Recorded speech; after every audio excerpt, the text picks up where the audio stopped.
तो इंडिया चाहता है मैं बारी आज की उस शख्सियत से मुलाकात कराने की आपको, जो आज के इस फैसले के बाद जो ज्ञानवापी मस्जिद के मामले में सर्वे को लेकर आया है, उसके बाद हर हिंदुस्तानी जानना चाहता है कि मुस्लिमों के पैरोकार अब क्या करने वाले हैं। मुस्लिम समाज की बड़ी आवाज़ देश में उभरे हैं असदुद्दीन ओवैसी, AIMIM के मुखिया, जो इस वक्त हमारे साथ जुड़े हुए हैं। ओवैसी साहब, आज जो फैसला आया काशी में, जो कहा गया ज्ञानव्यापी मस्जिद का सर्वे किया जाएगा, मुस्लिम पक्ष की बातों को नहीं माना गया क्योंकि जो सर्वे कमिश्नर हैं उनको भी नहीं बदला गया, आपका पहला रिएक्शन?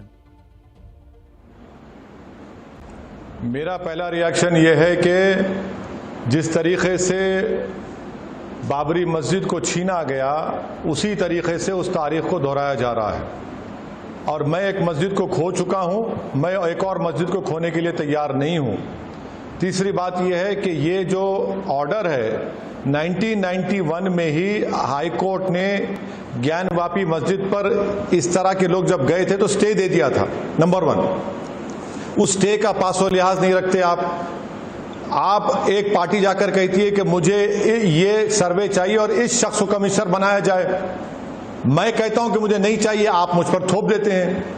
चौथी बात यह है कि कोर्ट्स को फैसला देना पड़ेगा, भारत के पार्लियामेंट के बनाए हुए कानून को सामने रखकर उसको अमल करके कोर्ट्स को फैसला देना पड़ेगा। जो सुप्रीम कोर्ट का फैसला है बाबरी मस्जिद के टाइटल डिस्प्यूट में, आप पार्लियामेंट के एक्ट को डिसरिगार्ड कर दे रहे हैं, सुप्रीम कोर्ट के जजमेंट को, जिसमें जस्टिस चंद्रचूड़ ने लिखा था कि 91 का एक्ट सेकुलरिज्म और भारत के बेसिक स्ट्रक्चर से जुड़ा हुआ है। तो इसीलिए मैं कह रहा हूं कि यह गलत ऑर्डर कोर्ट का है और मैं उम्मीद करता हूं कि पर्सनल लॉ बोर्ड और उस मस्जिद के इंतजामिया के लोग फौरन सुप्रीम कोर्ट को जाएंगे, उनके समर वेकेशन से पहले, गर्मी की छुट्टियों से पहले, और इस बात को सुप्रीम कोर्ट के सामने रखेंगे कि किस तरीके से सुप्रीम कोर्ट के जजमेंट का वायलेशन हो रहा है।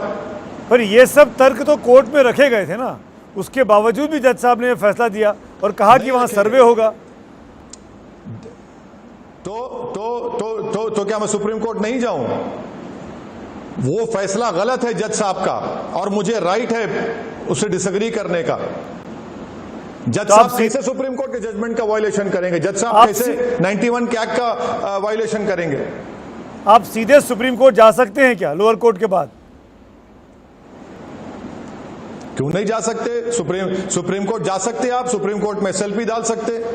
जहां तक मुझे लिमिटेड नॉलेज है सुप्रीम कोर्ट के कानून और कवायद की, बिल्कुल जाना चाहिए। मैं तो उम्मीद करता हूं कि पर्सनल लॉ बोर्ड और उस मस्जिद के जिम्मेदार फौरन सुप्रीम कोर्ट के पास जाएंगे। पर असद साहब, जो कुछ बाबरी मस्जिद के मामले में फैसला आया सुप्रीम कोर्ट का, उसके बावजूद भी आपके जो भी एप्रीहेंशंस हो, जो भी डर हो, कोर्ट ने कहा कि वहाँ राम मंदिर बनना चाहिए और भगवान राम की जन्मभूमि है। इसको आप कैसे देखते हैं? कैसे स्टैंड कर पाएंगे अब आप, जब आप ज्ञानवापी का मामला लेके जाएंगे?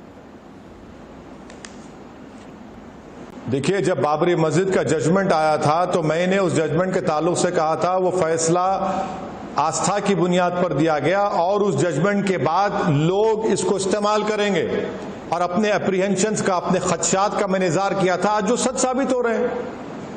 सच साबित हो रहे हैं ना। पर इसमें तो कोई दो राय नहीं ना कि मेरी आस्था इंपॉर्टेंट है। पर असद भाई, इसमें तो दो राय नहीं होनी चाहिए ना कि उस जगह का सर्वे हो जाना चाहिए।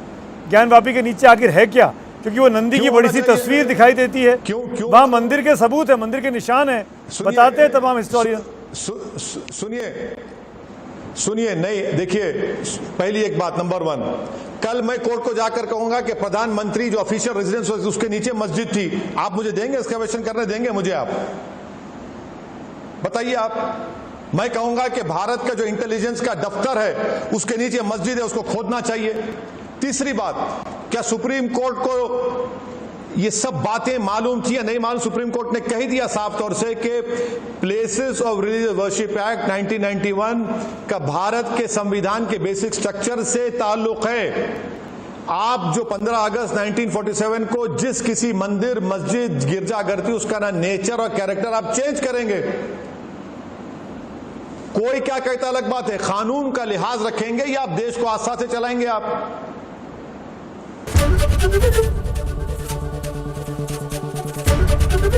ABP न्यूज आपको रखे आगे।